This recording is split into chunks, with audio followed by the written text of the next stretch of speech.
Scholastic Audio presents Captain Underpants and the Big Bad Battle of the Bionic Booger Boy, Part 1. The Night of the Nasty Nostril Nuggets. The sixth epic novel by Dave Pilkey. Read by me, Len Forgione, with Dejan Freeman and Ben D'Amico.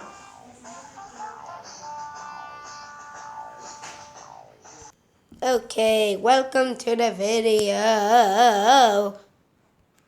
Mr. Krupp. About that very same time, the school principal, Mr. Krupp, came marching into the office in a particularly foul mood.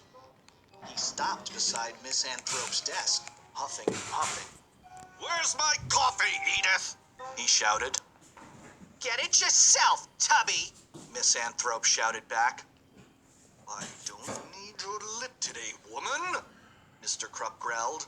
"I just want my coffee, and I want it now." "Well, get me a cup, too, while you're at it," Miss Anthrope growled back. "Ah!" screamed Mr. Krupp in frustration as he grabbed a newspaper and headed for the faculty restroom.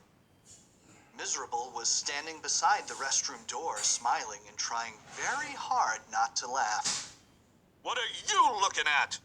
Mr. Krupp snarled as he pushed his way past Miserable and slammed the restroom door behind him.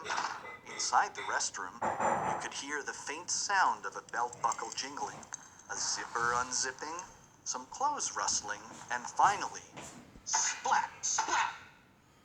What? From inside the restroom, "I've got ketchup in my underwear!"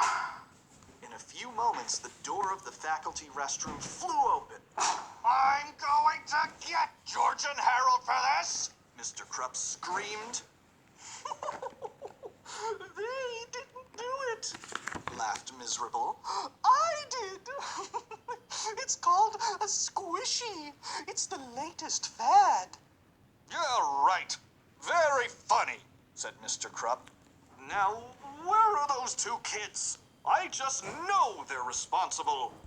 As Mr. Krupp headed for the cafeteria, he noticed that he wasn't the only person to fall victim to the dreaded squishies. All through the hallway, angry first, second, third, fifth, and sixth graders were complaining about ketchup stains on their pants, socks, legs, and underwear. Mr. Krupp stormed into the cafeteria and headed for the fourth graders' table. "George and Harold!" shouted Mr. Krupp. "I've got ketchup in my underwear because of you two!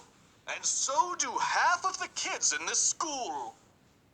"We didn't do it," said Harold. "Yeah," said a few of the other fourth graders. "George and Harold are innocent." "Oh, no, they're not," said a voice from the other end of the table. It was Melvin Sneedly.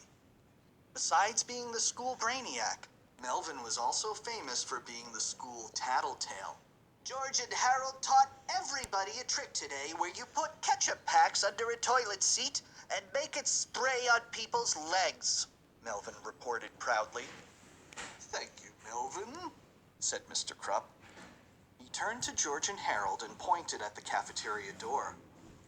"Mr. Beard and Mr. Hutchins, out!" Yay. We did chapter 7. A comic is coming soon, and it's after chapter 8, which would be great. And possibly no fate. That rhymes. What's wrong with that? I think this video will be... Hey, stop this video. Okay, sorry. But this video will be 1 minute and 4 minutes and 35 seconds.